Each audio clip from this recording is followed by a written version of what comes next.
It also depends on Magnus's opening choice. With black, it's so hard to freestyle and just kind of push your H-pawn up the board, do something a bit weird and wacky. I think Magnus respects Ding too much for that, but also it would backfire if he does get too brave. Ding is just too strong to not punish Magnus if he is a bit flashy in the opening. So I think the first few moves of this game will be very, very exciting to watch.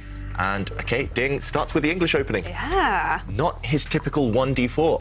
Remember, Ding, with the candidates next month, he has to hide some of his preparation. He doesn't want to reveal exactly what he's going to do in the opening. And, OK, Magnus plays g6, which is actually quite a solid move. He's got a firm idea behind it. Black's bishop wants to go to the g7 square onto the long diagonal. And...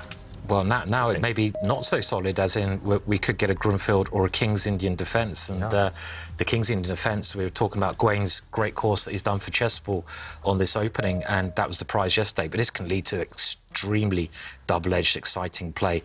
Not the way Ding's played it, though. OK. But this is OK. But again, maybe he's saving his preparation here with such a move. Yep, it's clear that Ding doesn't want to tell his future opponents next month in the candidates exactly what he's going to do in the opening. Ding here has just chosen a very modest, very calm way of developing. You see White's bishop has just moved, maybe not to the most active square, but the pawn push in front of that White bishop, that's not regarded maybe as the most challenging setup for White.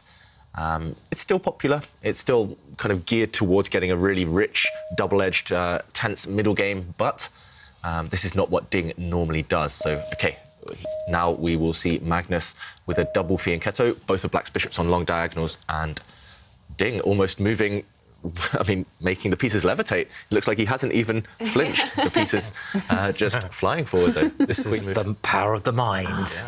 Use the Jedi Force. What is quite curious about this opening that Ding has played is that it doesn't look like it's the most dangerous opening. But checking out the database, I can see that actually it's been pretty dangerous players who've handled it with the white side. It's been a favourite of Mamedyarov, Nakamura, Fabiana Caruana. And actually now they're into a game that Ding himself has played before. This one was in 2022, just now, in the Huangzhou tournament. Ding won in a big, long game. David, you'll be proud. Yeah, I'd be proud of the long games. But the thing is, White's not necessarily going for a winning advantage anytime soon. White's not playing for the attack. White's just trying to steer the game into kind of a really tense position. Notice how all the pawns, all the pieces are on the board, and it's likely to stay that way for a while. Meanwhile, Ding, with this last pawn push, trying to gain as much space as possible. And Magnus challenging the white pawns. I'm surprised by this one. I think that white pawn that is now under fire from Black's A-pawn is just going to push up the board. There we go. And White has gained a lot of space now. Magnus, meanwhile, just pushing a pawn, getting ready to develop that black knight that's sitting at home, needs a square to go to. It's a bit dominated right now. And here we go. Ding does indeed develop. Yep. This one is going to be a real manoeuvring game for the next few moves. I agree. And both, I don't think we're in known territory at the minute. OK, there's just been 2 games. But Ding has deviated from his earlier game in 2022. And I'm actually quite liking this for White, you know? Pushing pawns, taking space. It's my favourite thing. It's a very solid position for Black, though. I mean, this kind of resembles a lot of positions you can get from the Nimzo Indian and openings like that. And but in those openings, you don't have this bishop in front of the king, which Black has here. Black has this double fianchetto structure. And, you know, I don't think Magnus will be too unhappy here, at least, because he's got no weaknesses. Yeah. He's got a lack of space, but he's got nothing obvious to attack. But, of course, White is a little bit easier to play because, he's got more space. And having more space means easier game. And I think it's just about coming up with plans here. We will see the players slow down because here White would love to, for example, push even further forward, gain even more space, create this beautiful pawn centre. But I'm not sure he should rush because suddenly Black would just block up the centre. Suddenly there's a bit of tension between these 2 pawns. If White continues doing what he would normally do, for example, push forward, then suddenly this side of the board, the queen side, is just completely locked down. Look at all these pawns. They've just completely blocked each other up. And actually, in this type of position, it's normally Black who attacks on the right half of the board. So this would favour Magnus. For example, the Black knight would come to the side. At some point, Black would start pushing forward. This is actually transposing towards a King's Indian. It's like a mishmash of all these different types of openings. Really? Simon mentioned the Nimzo. It's got qualities of the Nimzo Indian, it's got qualities of the King's Indian, it's got qualities of the Hippo defense. It's like everything just thrown together in a hybrid. So these players, they know it's Chessable Masters. They know we're talking about openings. yeah, and they're definitely just using all the patterns they recognise from all these different openings, trying to put them together. And that's why Ding, I think, has hesitated. He doesn't necessarily want to rush pushing pawns forward, because then it makes things easier for black. Yeah, so I'm expecting white's bishop, the dark squared bishop that hasn't moved, maybe just to vacate the first rank. When in doubt, just connect your rooks, bring the rooks towards the centre, and then you'll be ready for the action. Yeah. Okay. I guess you just got to decide where that bishop goes when you're playing with white here. I mean, it's a normal thing to think about. You want to put your pieces when you're bringing them out in the best squares possible. I'd be tempted to go like A4, use that pawn 2 squares forwards. Maybe we could show that, and maybe even put the bishop on this square. But I wanted to have my pawn in front of that that one, but maybe saving that for the knight. Normal manoeuvre still going on, David. And is Magnus going to push in the centre with that pawn move at some point, maybe, anyway? Yeah, I think both sides now are ready after this last couple of rook moves. Now white's rook opposite the black queen. It means that black won't be comfortable if the position opens. And as Simon mentioned, Magnus here would love to, for example, push forward his central pawn. But he has to calculate. Suddenly, white has the option of pushing his pawn forward, and suddenly it's chaos. This pawn's looking at this one, this pawn's looking at this one.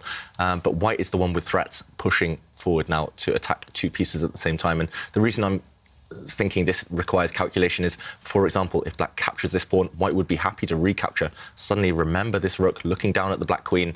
I think this one's going to turn out quite well for white. After another capture, for example, white's bishop, I think there's a better move even, but white's bishop, for example, could take this pawn, utilising the fact that this black knight is pinned. Black's knight cannot go and capture the bishop because the black queen would drop behind it.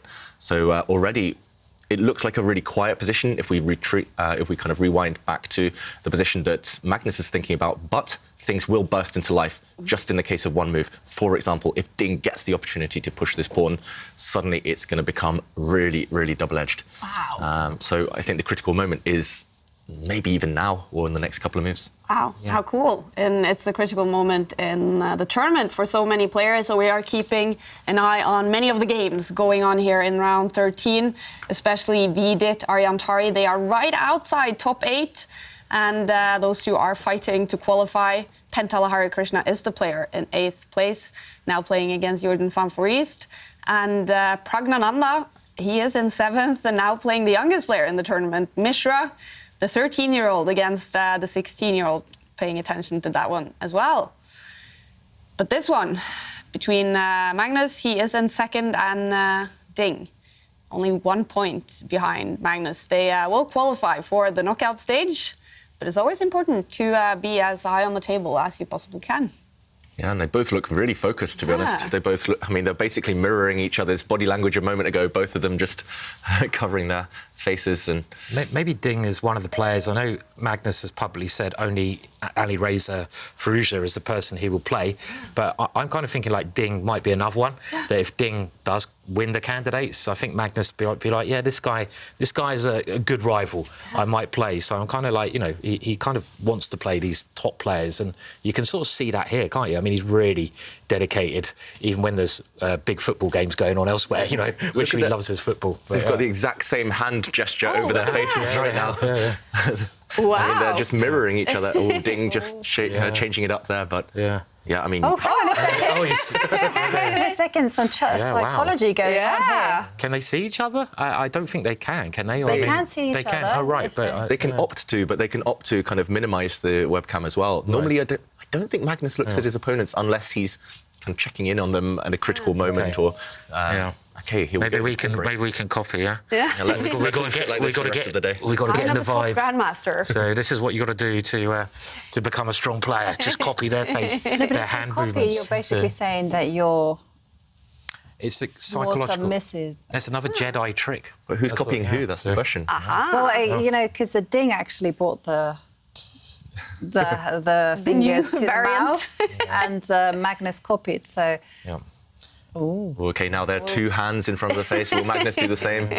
Big question. It's tense, though, isn't it? I mean, you don't normally see Magnus this tense in a game of chess when he's playing online. And, we can see he's now pushed out in the middle. But it's kind of like you were saying, David.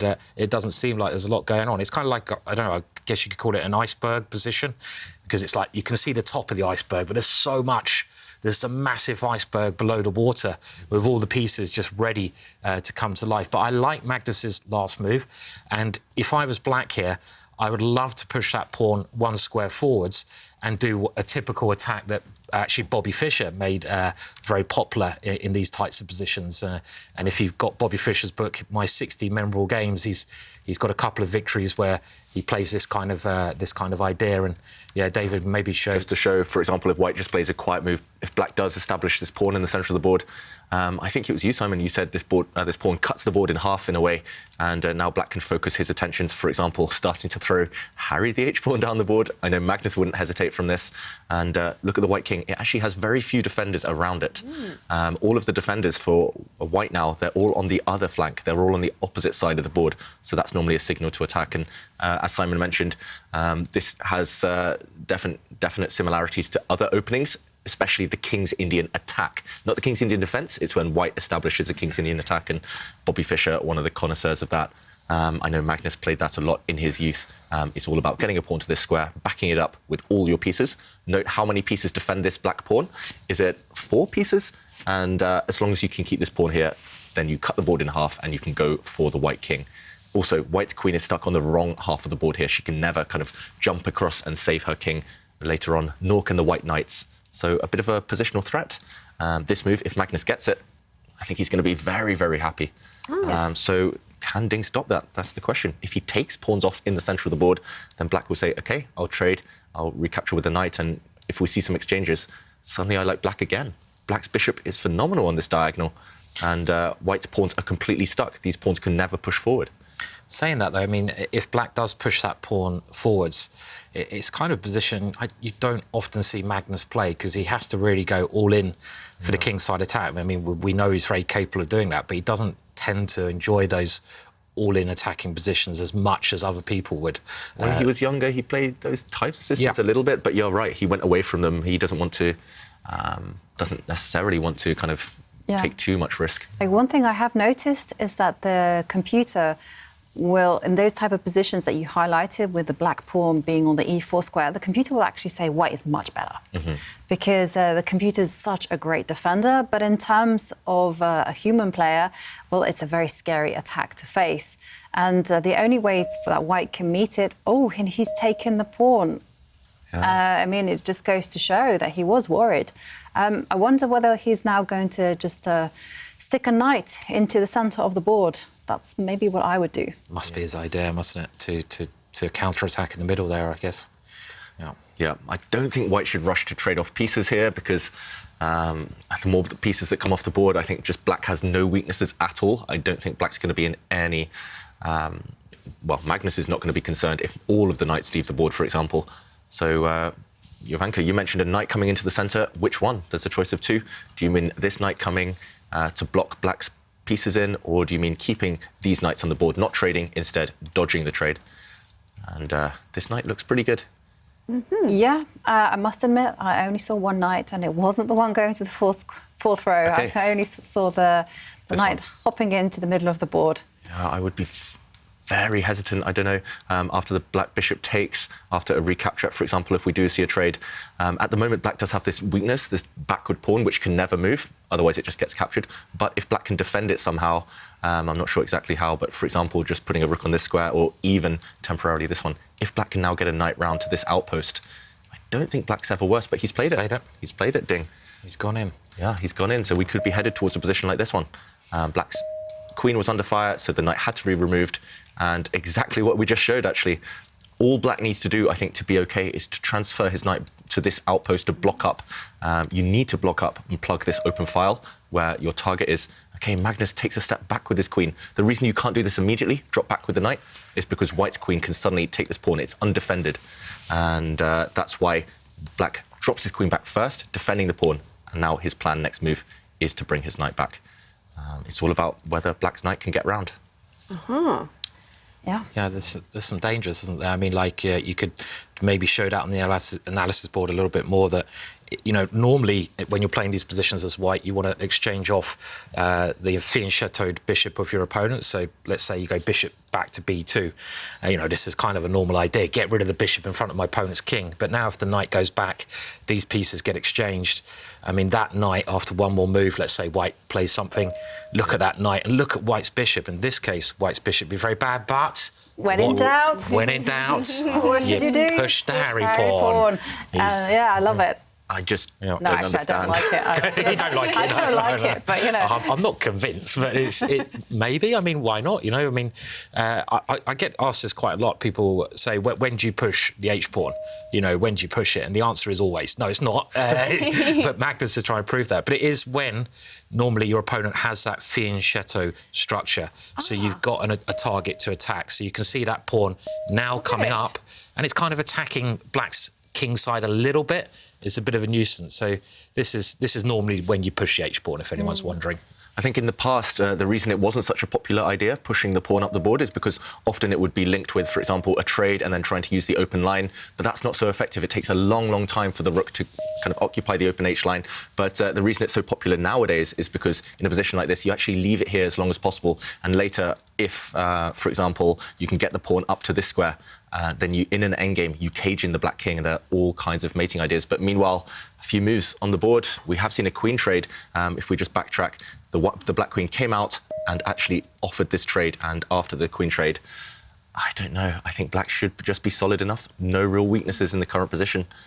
Ding also pushed his g-pawn. Why did he only push it one square, not two, to support the h-pawn? Yeah, I think you're right, Kai. He might push it later.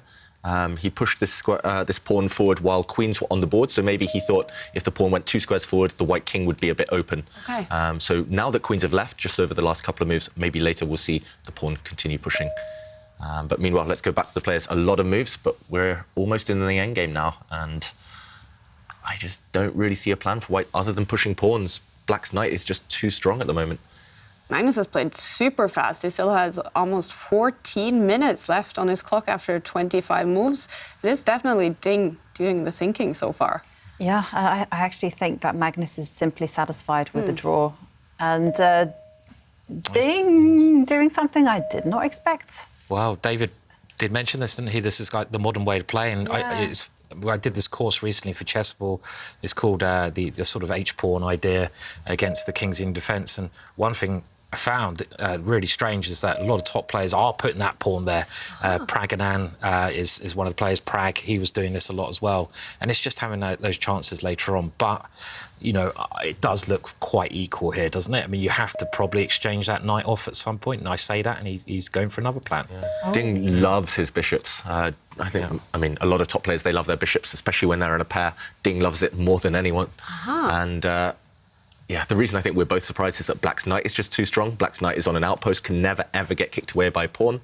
And it has a lot of influence, actually, the Black knight, not only blocking the white rooks, but kind of controlling some central squares. Then again, white's bishops, if you can somehow trade off the rooks, maybe then they'll come to life a bit later. This is the one plan, isn't it, that White's got. White can use his pawn majority, and this is something always worth looking at. I mean, White's got more pawns on the king side than Black has, so you can try pushing them at some point. And the only way I think that White's going to be able to do anything, though, is by pushing the e-pawn at some point. And I don't see how he's going to manage to ever do that. So, but possibly a bit easier for White to play here. Definitely. I mean, Black's a bit stuck, right? So Magnus just moving the Black king there. Just to show your point there, Simon, eventually we're going to see a lot of manoeuvring now, but eventually White's only winning plan is to push this pawn forward. But, I mean, this square is covered 4 times by Black's pieces. So somehow you need to kind of move your bishop out the way, push the pawn next to it. It just takes a long time, and you always have to worry about this pawn in the centre of the board. Magnus is just waiting. Magnus, you know, he's obviously happy with the draw, which you would be here. I mean, so he's just moving his king back here, and then he's moving it back and back again, and just waiting. Meanwhile, we should point out that Magnus can't really take this pawn. It's defended sufficiently, but after a set of trades here, suddenly it's not about trading rooks. It's about the fact that Black's rook has left the defence of this pawn. So suddenly White would take, and it's not just that, but all of the pawns are on dark squares, easy targets for White's bishop. So that's why Magnus is reduced to just waiting with the Black king. So the question is, can Ding improve? It might take a long, long time. Maybe you can, I was about to say, move the king out the way somewhere. Next move, you step your bishop back, out of the... For example, if Magnus waits, he does that. And, for example, if Magnus continues to wait, you need to find the right moment to push this pawn forward to support a push in the centre. But do you think Magnus is literally just going to move the king backwards and forwards? Because that would be... I don't think I've ever seen that. I know it's a good plan because he's got his pieces to optimal squares, but literally just moving the king backwards and forwards while your opponent can do whatever he wants is strange, right? It's definition of a fortress, right? You know, just shuffling the king. But you know, it's actually difficult to recommend doing anything else. It really I mean, you can't push a pawn. No. You can't move your knight. You can't move your rooks. Yeah. We're gonna Why not? Agree. Yeah. He's just got to wait. I mean, that can't be too much fun, just sitting there. So I'm hoping we're going to see a 100-move game. Ding just waits for 30 moves while Magnus brings his king back and forth and then slowly pushes a pawn, then wait another 30, 40 moves, push a pawn. This is a dream position for Ding. Well, you know, it would be a good learning experience. And whilst the king is shuffling backwards and forwards, or sideways rather, well, we do have a quiz of the day where we're asking, what is your experience with Chessable? Chessable's all about learning.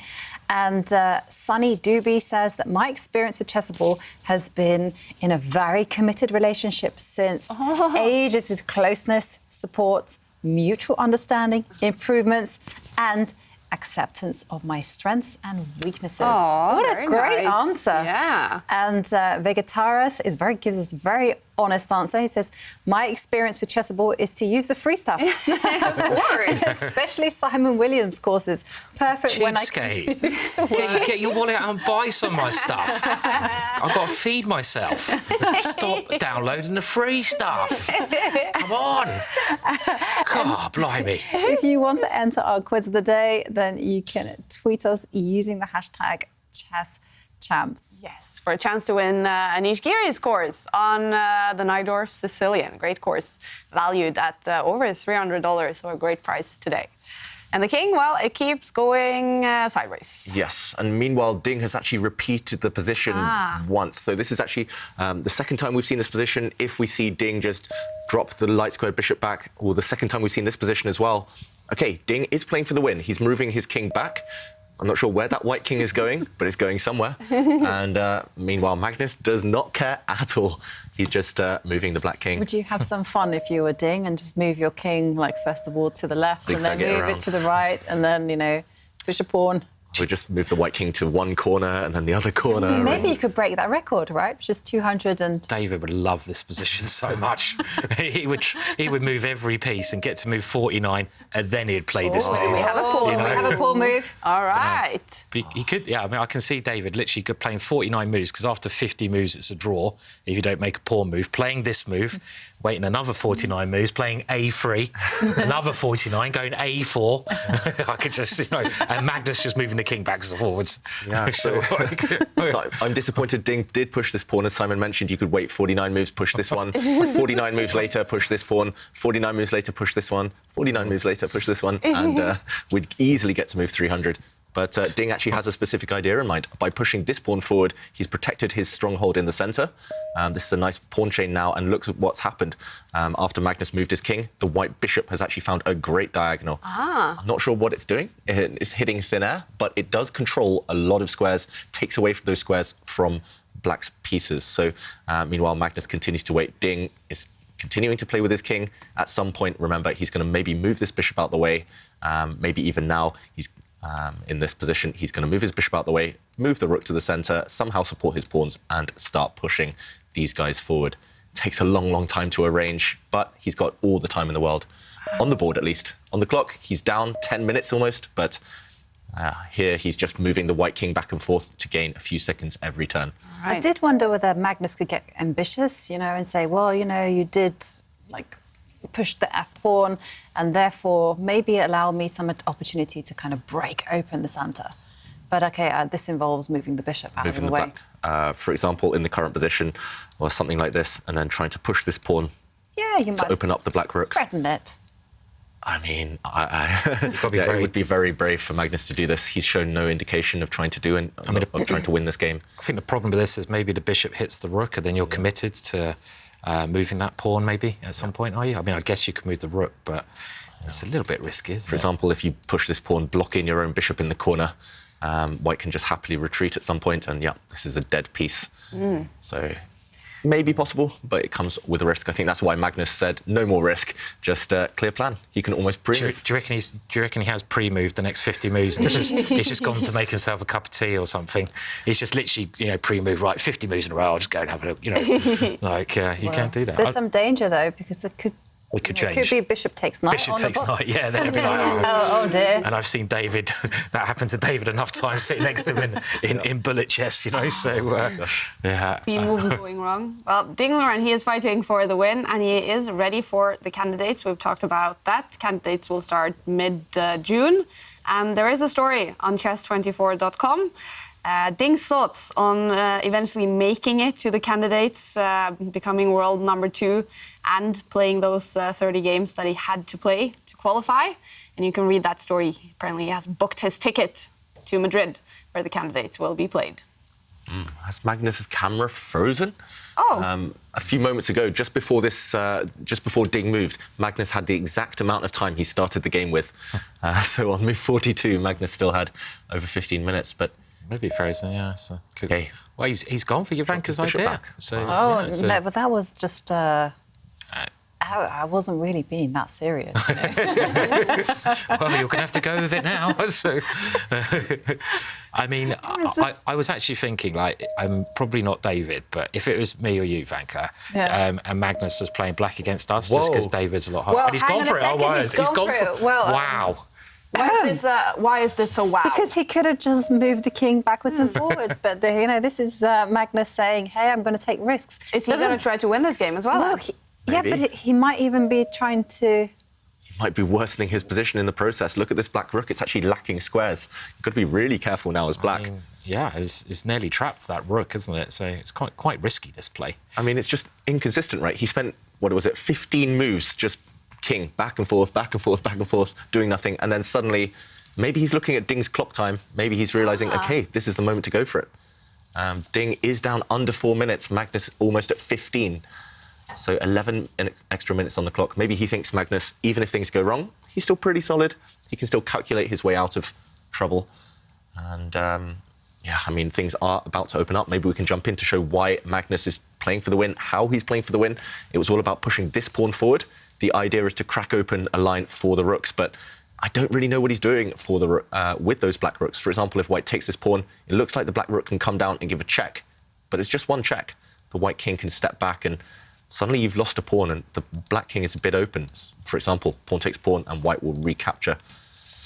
2 good bishops, white's rook as well, are ready to swing across and attack the black king. And look at the H-pawn. I mean, this is one of those cases where you put the pawn on this square, you get it all the way up there. It might not seem obvious what it's doing, but then, as soon as the position opens up, it suffocates your opponent's king. And pawn takes pawn looks like a really good move to me, because you've got the bishops, you want to open them up, and he can still play it after this move. Next move. White's bishop dropping back, hitting the black rook, and if we see the black rook retreat, then I think Ding would be very tempted to capture this pawn, as we just showed. But the question is, does Magnus have the time to play pawn takes pawn here, giving up some material, but after bishop takes rook, I mean, there's no time to flick in a check, unfortunately.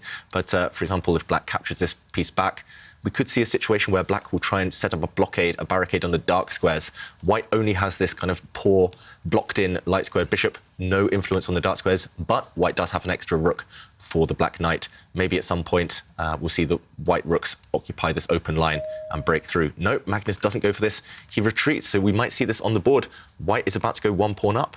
Pawn takes pawn, and the position opens up, I think, in Ding's favour. Can Magnus activate his rooks? That is the question. Can he find sufficient counterplay against the white king? I don't see it. I really don't see it. It's just a check, and that's it. The king steps back. Nothing left. Unless he tries to bring his rook across and then bring the other rook down to the second rank. Ooh, but that's so risky. So risky. For example, let's just ignore everything white's doing and... OK, maybe the black rooks can come into the game like this, but let's go back to the position, because this is the second time we've seen this position now. Ding only has 2.5 minutes. If he wants to win, he'll take this pawn. If he wants to draw, he'll just drop his bishop back and attack the black rook. 2 minutes left on the clock for Ding. 14 minutes left for Magnus. And how is Ding when clocks runs down and it's blitz chess? Bullet chess even. He's good at blitz, but he does panic a little bit more than Magnus. He doesn't play as much online. I don't think he's as quick on the mouse. Over the board blitz, he's very, very good. Yeah. We've seen him do well in the tour in blitz as well, but Magnus is maybe another level. Okay. So let's go back to the players. Will he drop his bishop back and go for the draw? Or is he going to play pawn takes pawn and go for the win under 2 minutes? I guess the longer he thinks about it, the more likely he is to go for the drawish. Yeah. What do you think, Simon? Well, he's gone for a draw, he's and gone for it. I think the tournament situation, I mean, a draw, they both qualify. It's. I mean, okay. I mean, I think David would have definitely gone for the win there, no matter what. But I mean, it's kind of sensible as well with 2 minutes. Yeah. I mean, I would have gone for the win and then lost. so that's why Ding is the world number 2. yeah. I mean, it's a practical choice, isn't it? And I think they'll be shaking hands soon. But In terms of the tournament situation, it makes sense to play it safe, but he can he still? So he can still go pawn takes pawn. I thought it'd be a draw automatically now, but this is his last shot. now it is. There we go. Third time we've seen that position, it is a draw. A draw between world number 1 and world number 2, Ding and Magnus. And maybe